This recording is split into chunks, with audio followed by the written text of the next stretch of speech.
एक आकर्षक वेतनमान मिलेगा।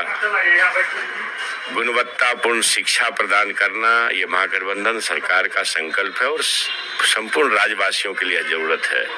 आप सभी महसूस करते होंगे कि गुणवत्तापूर्ण शिक्षा की कितनी जरूरत है और गरीब, मजलूम और बेबस आदमी सरकारी संस्थान में ही अपने बच्चों को पढ़ाते हैं। किसी निजी संस्थान में पढ़ाने की उनकी क्षमता नहीं होती है।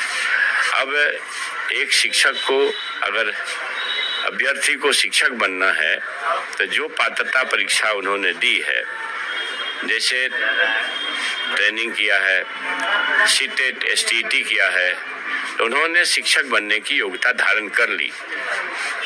अब जिस तरह से प्रोफेसर लोग बहाल होते हैं तो बड़े ही कठिन पढ़ाई के बाद नेट करते हैं, बड़े ही मेहनत के बाद पीएचडी करते हैं।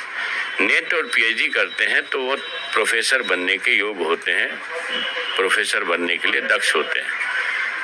आपको नहीं मालूम कि आज के तारीख में बिना पीएचडी किए हुए कोई इंटाइटलमेंट नहीं रखता है, जो यूजीसी का गाइडलाइन है। तो जो मतलब इस ढंग की चीजें को हवा देते हैं लोग, उनको ये समझना चाहिए कि हमें आखिर अल्टीमेटली देनी क्या है। हमें तो प्रोफेसर बनने के लिए दक्ष होते हैं। आपको नहीं मालूम कि आज के तारीख में बिना पीएचडी किए हुए कोई इंटाइटलमेंट नहीं रखता है, जो यूजीसी का गाइडलाइन है। तो जो मतलब इस ढंग की चीजें को हवा देते हैं लोग, उनको ये समझना चाहिए कि हमें आखिर अल्टीमेटली देनी क्या है।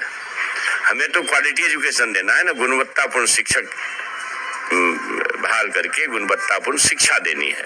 तो गुणवत्तापूर्ण शिक्षक बहाल करने में अगर किन्हीं को परेशानी हो रही है तो जो वर्षों से 15 साल 20 साल से लोग पढ़ा रहे हैं, ऐसे नियोजित शिक्षक अपने आप को नियोजन के दंश से अगर अलग करना चाहते हैं तो उनके नियोजन में, माननीय मुख्यमंत्री जी ने कहा है कि नियोजन की नीति है, नियोजन की नीति जो बरकरार है उसमें से नियोजित शिक्षकों को हटा तो नहीं रहे, बल्कि माननीय मुख्यमंत्री जी ने कई अवसर पर कहा कि हम वेतन बढ़ाने जा रहे हैं। मगर ये तो अच्छा नहीं है ना कि आप शिक्षक हैं, आप बच्चों को पढ़ाते हैं और आप जो पढ़ाते हैं उसी कोर्स में से आपसे कुछ अगर सवाल पूछे जाते हैं और आपको लगता हो कि नहीं नहीं हम सवाल के घेरे में नहीं आए, तो ये ठीक नहीं है। आप अगर राज्यकर्मी का दर्जा चाहते हैं तो एक कदम आगे बढ़ने के लिए थोड़ी मेहनत करिए।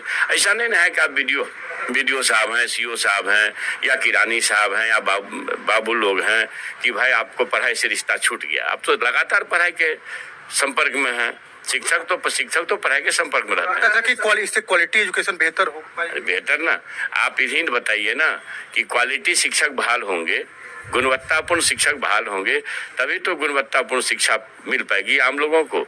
इसलिए हमारे राज्य के हित में, माता पिता के हित में, छात्रों के हित में, और फिर सबसे बड़ी चीज जो है, ज्ञान की भूमि अगर भारत है तो उसके सबसे बड़े आधार बिहार है।